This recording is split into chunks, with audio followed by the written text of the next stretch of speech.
partway through my QA1 suspension upgrade. So I took off all the old stuff. It was pretty bad. All the bushings were messed up, worn out. So I pretty much needed everything when I bought the car. I knew that.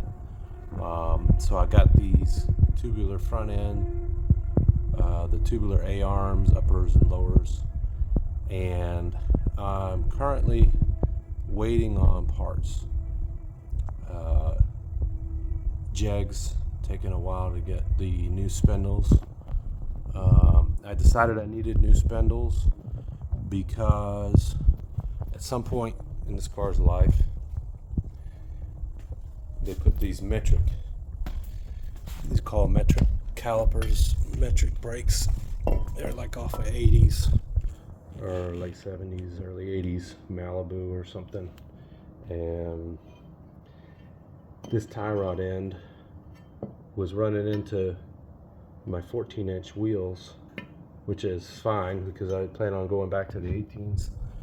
But when I put the 18s on just to test fit them, they also run into the tie rod end. You can see where it's kind of shiny where it was rubbing on that 14-inch tire.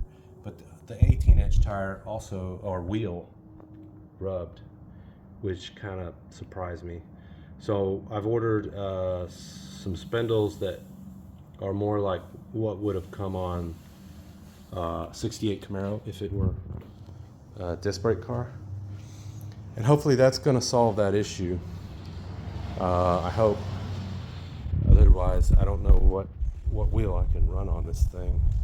You know, it's a pretty common car, a pretty common swap to do 18-inch wheels. So not really sure.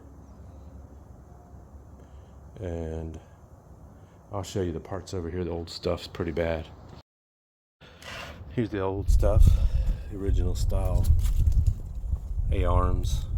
You can see it's all pretty crusty. The bushings are all messed up. And this is causing bad alignment, as you can imagine. And just the whole front end was completely loose. I think these were done probably at some time when the car was kind of lightly restored, but I think they used really cheap quality rubber and it's just not held up. Here's the QA1 stuff. This is basically your coilover conversion when you go from regular coil springs to a coilover, and the bottom end here just sits where your old shock would have originally, and then it mounts to the top shock mount. I ordered the 550 springs, which might be a tad bit stiff, but I was told that they will work.